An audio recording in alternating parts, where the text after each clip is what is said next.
Hey, everybody. How you doing? Welcome to The Rundown, a podcast of New Life Assembly of God Church in Monticello, Arkansas. My name is Tim. This is our co-host, Bethany, and we want to welcome you.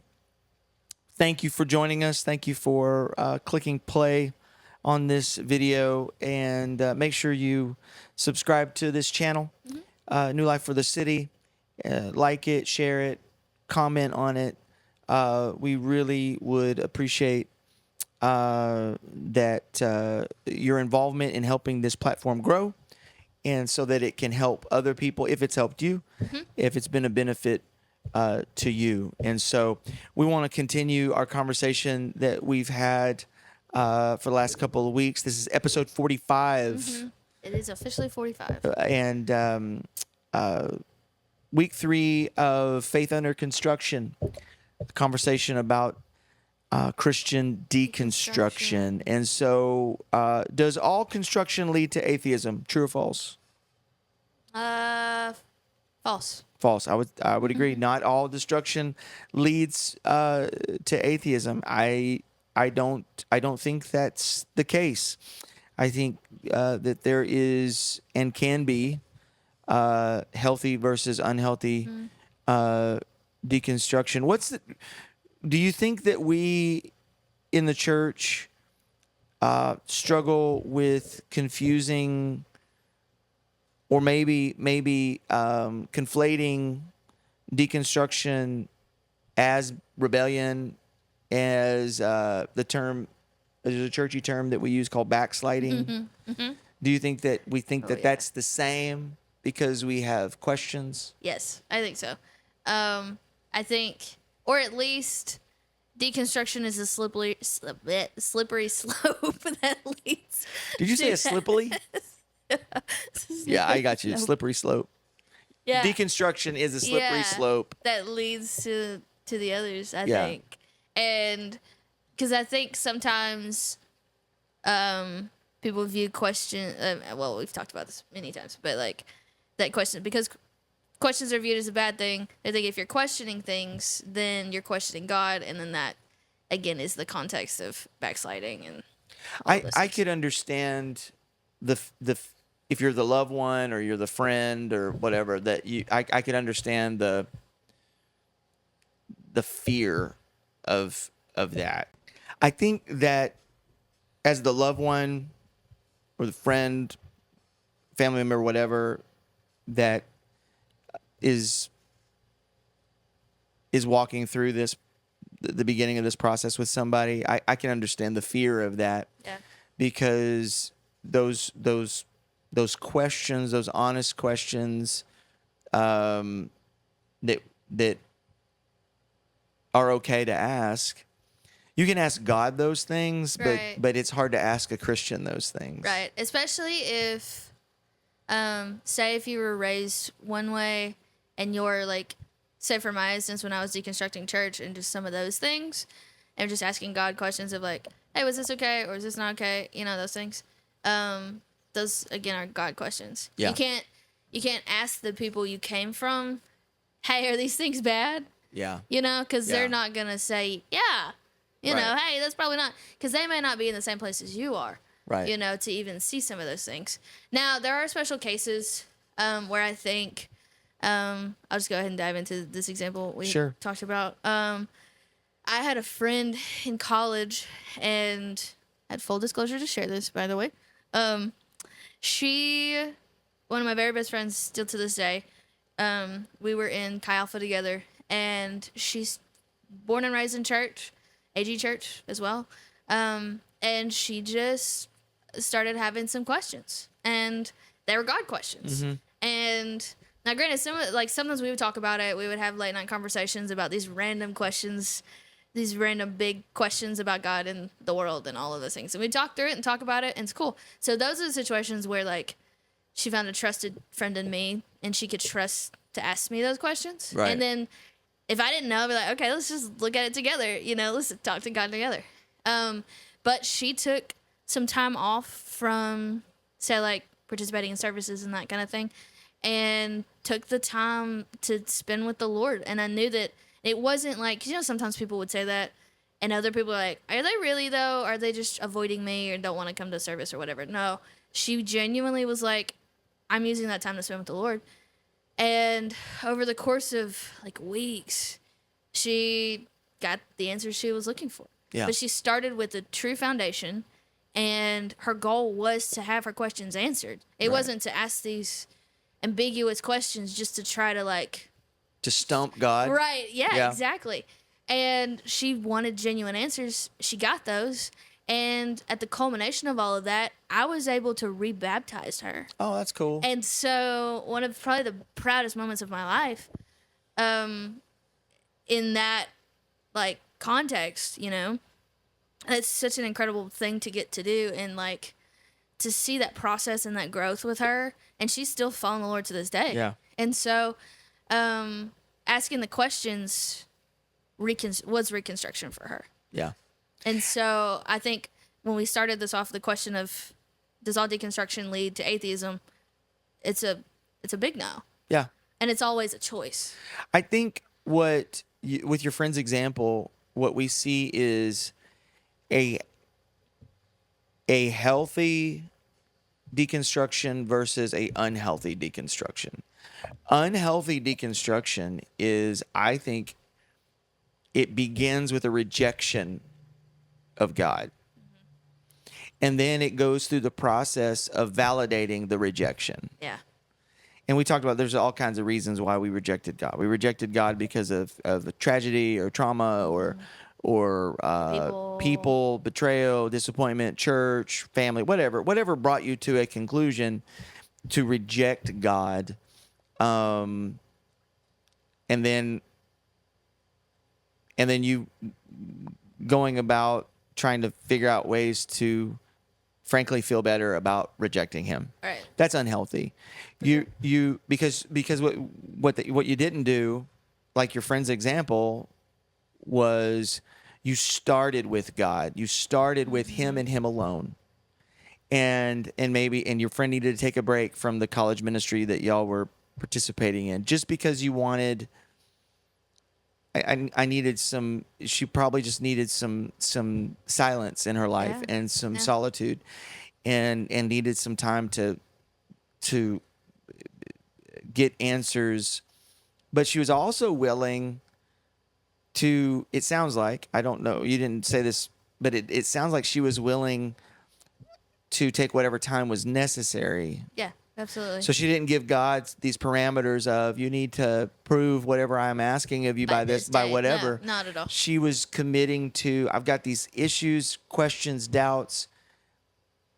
I don't reject you. I'm going to embrace you. I'm going to head towards you. And my faith community may need to look different Yeah. during this season. And that's okay. Yeah. That's okay.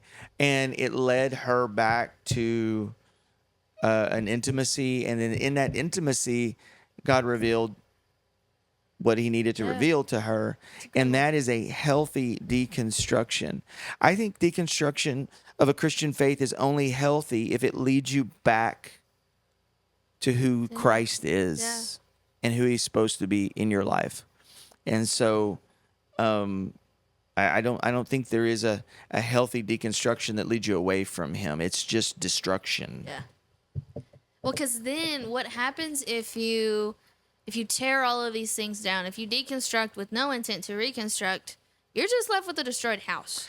I think that, like I mentioned earlier, I think all that, if you deconstruct without the intent to reconstruct, then it's rejection.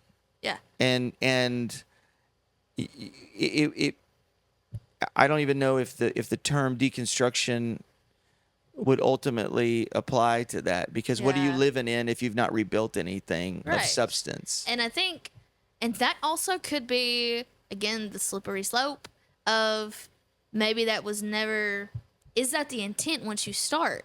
You know, if you do intend to deconstruct, but you haven't really thought through the whole entire thing yet, you're like, okay, I need to deconstruct these things, but I don't really know what that looks like. You know, it's like I don't, like, kind of just an ambiguity with God, maybe not necessarily atheism or Yeah. seeking seeking him again, but it's like then you go down the slippery slope and then you're stuck.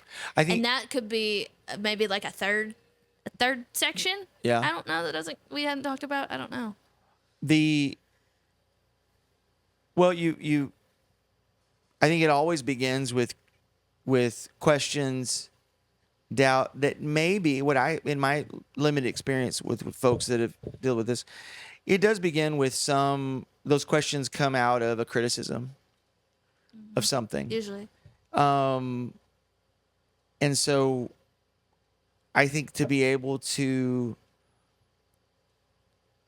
step back and get a wider view of, okay, my criticisms about it's going to be based on preference, people.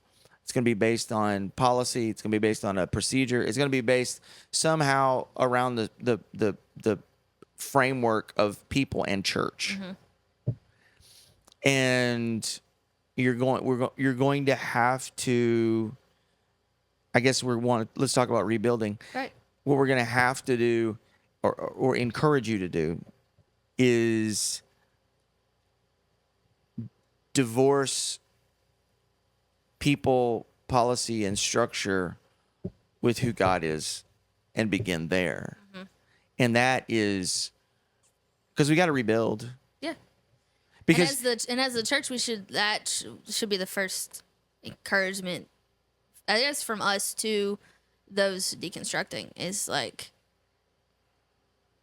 I think that's because we have to look at what the role the church should play in people's rebuilding.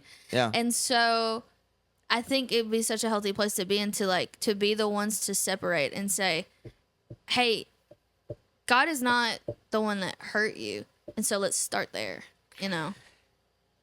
We've with talked about people. this the other times too. I know there's a lot of maybe some redundancy in this, but it the conversation requires it.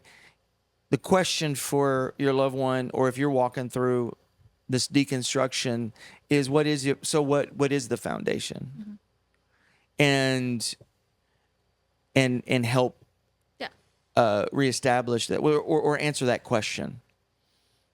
So let's picture it like this: if you've done the deconstructing, you've made it through all of that, and you've gotten to your foundation.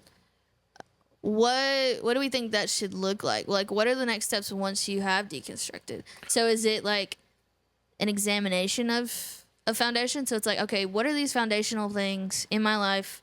Are they correct? And then if they're not, how do I fix it? Or how does... I think you're going to have to approach it with like humility and honesty, because you're going to have to say, well, I don't know what my foundation is. And then it would go. Then the response would be, well, what do you want your foundation to look like? Yeah. Solid, stable. Do you want it to be chaotic? Do you want it to be uncertain? You know what I mean? It's like, because if I'm not sure that Jesus Christ is a solid rock and the solid foundation of my life, well, then what is going to be? And it's safe to go, okay, well, at the moment I'm not sure.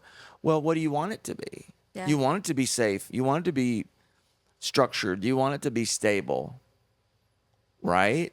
And if I'm honest and humble, I'd say, well, yeah, I don't want chaos and I don't want instability and I don't want, I don't want to be subject to market conditions and the direction of the wind, So okay, well then what can be stable in your life? Yeah. What doesn't shift? What doesn't change? And the answer would be this or that, and I can challenge that. We can challenge that, So I think those are really good discovery questions for the person walking through it, if you're listening, and the loved one or friend that's helping them through that. What do churches make room for this? And if not, how can we? I think the church as a whole is not at the moment, and I really hate to make that statement, but I think that's why there's so many in the deconstruction process to begin with. And I think for so long the church has not been able to quite help them through that, because I think there are so many churches against the questions. And as a hot take and probably controversial, but but we've seen it, I mean, when people, because the rise of church hurt and people leaving churches, obviously there's something. I mean, there has to be something there and something to that they're not, I don't know, the misconceptions are just there. And so I think the first step is really just being open and honest with people, and we've talked about this in countless podcasts of just the generational differences of vulnerability and kind of transparency and what that looks like. And I think you are seeing now the shift towards transparency, healthy transparency. Yeah. Mind you. I think there is a level of that, but there is a level of transparency that the church needs to be able to be open with people and say, hey, like, let's talk about this. We're not afraid of your questions, but also I think for the person deconstructed, there is a tone that should come with that. Also, like, if you have deconstructed, like, I'd love to help you through it. Just putting that out there, like, I'm willing to help walk through questions with people. I think that pastors and preachers have an enormous responsibility in communicating the openness of that, in that in our sermons there needs to be acknowledgement of you may be going through a crisis of faith. You may you may have questions. You may be struggling with doubt about the existence of God and where is God in your in your situation or your. I think honesty from the pulpit and an invitation, rather than punishment and exclusion, if you are going through this, obviously not every sermon can hold that, but I do think that needs to be in the library of sermons on a regular basis. Yeah, I think so. That we talk about that. I think it needs to be. There needs to be opportunities in small groups and I was about to say that. connect groups and things like that that churches are participating in, where they can be safe places for people to do that. Because I think really what we find, a lot of people, is there's a fear to talk about this out loud in their church, and so many times we see them exit before those questions really get brought out. I think there's just such a fear of rejection, in society as a whole, but within the church, because again, if people have been hurt or if they've been scarred by people or whatever, there is going to be a fear that that's going to happen again, or that they're not going to believe me. They're going to think I'm weird. They're going to think this is ridiculous. I shouldn't feel this way. But that's where really the true Acts 2 church is supposed to be there, And so when you said connect groups, that's really what I was tracking right now. The whole time is that's the place for that, for those small groups, and obviously, yes, appropriate times for appropriate questions, of course. But also those are trusted leaders. Yeah, and I don't think you can every church is going to be able to offer, this is the connect group for deconstructionists. No. If you're going through deconstruction, here's your own small group, where you can work through no. But I think once you get, so say like this season of connect groups, you start attending and you start to build. Are you plugging our connect groups? Yeah, I totally September am. 7th, 9:30. Find you a connect group. These are trusted leaders in our church. Yeah. Otherwise, we wouldn't put them there. Right. But there are people that you could ask these questions to. It may not be in a connect group, but connect group is where that starts. It's building those relationships with those people so that, say you do have a problem in your life, you're like, hey, I can text my connect group leader. I've really got this question. This has nothing to do with our Sunday connect group, but I feel like I can trust you.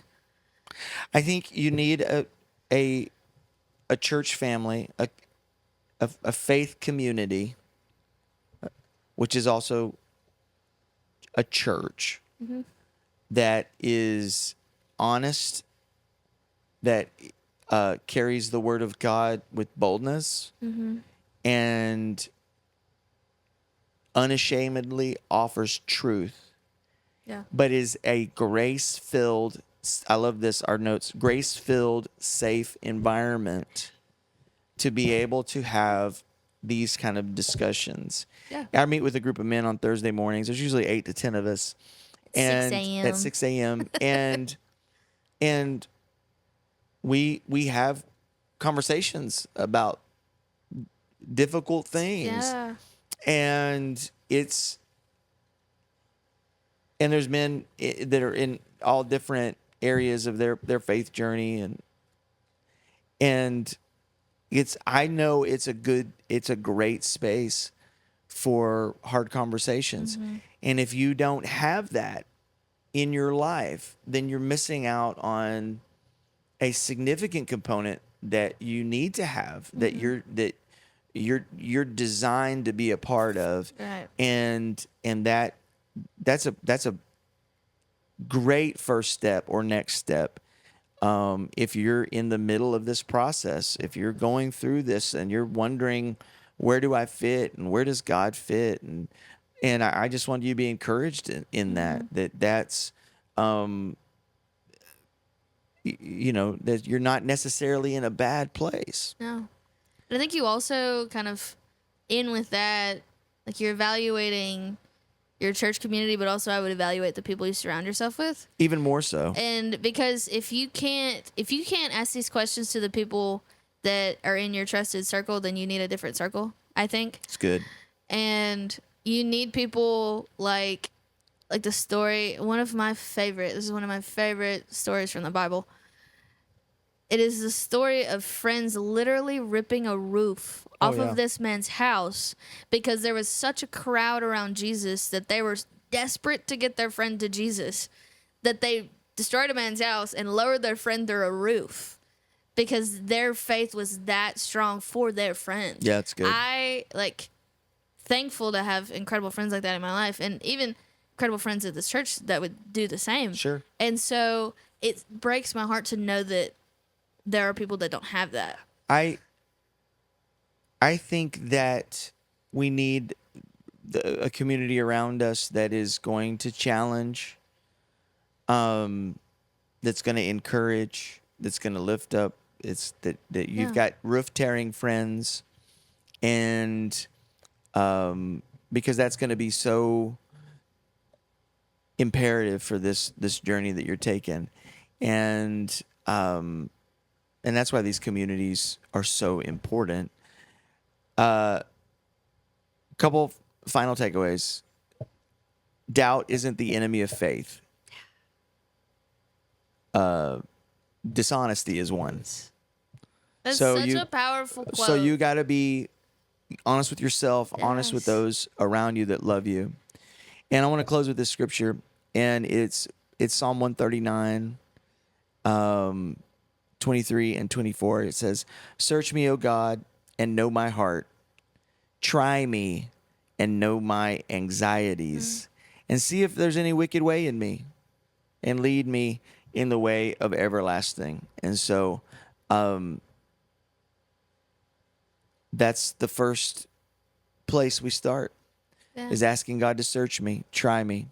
And be willing See to what- listen once he does the search. That's the part we skip, I think. And submit to what he tells you. Because it's also not going to be easy. If you're in the process of deconstructing and asking questions and you're struggling, just know that it's not forever, but it's not easy. Because sharpening a sword takes some pain, and metal against metal is just not. It's friction. Yeah. There's uncomfortableness, and there's going to be uncomfortability in But it gets sharp. asking the questions. It gets sharp, doesn't it? Yeah. So That's what we're for. awesome. Well, that wraps up today's episode. It does. And we've got a few more episodes before we wrap up this season. Season 1. Most podcasts don't have a 50 episode season, First so season. so I think you're going to see us reformat and change some things up in the next. We'll take some take a break. little We'll take a break, and then we'll come back with, I guess we'll call it season 2. Yeah. But man, we're so glad that you joined us today, and we pray it blessed you. Yeah. So join us again, New Life for the City. Join us next week. Rundown.